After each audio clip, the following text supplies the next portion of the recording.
This is the Lone Crater YouTube. We hope this video helps. In this video, I will compare Figma versus Adobe Photoshop.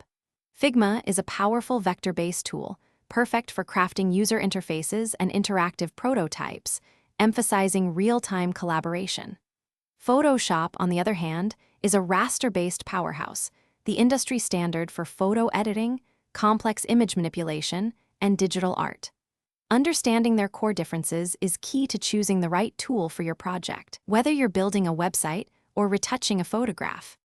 When it comes to features, Figma shines with its auto layout and component-based design, making it ideal for scalable design systems and interactive prototypes.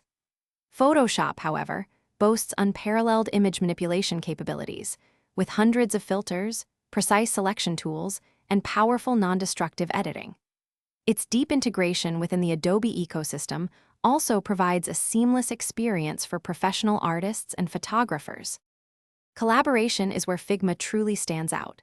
Imagine several designers working on the same project file in real time, seeing each other's cursors and changes instantly. Photoshop, while offering cloud document sharing, traditionally supports a more individual workflow, often involving sending files back and forth. Figma's browser accessibility also means anyone can jump in without needing to install software, streamlining team efforts significantly. So, when should you use each tool?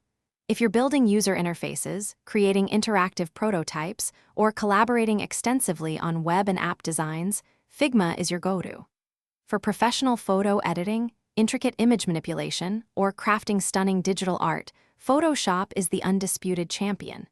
Your project's specific needs, whether it's real-time teamwork or pixel-perfect image control, will guide your choice. Thanks for watching. Consider subscribing if we helped you.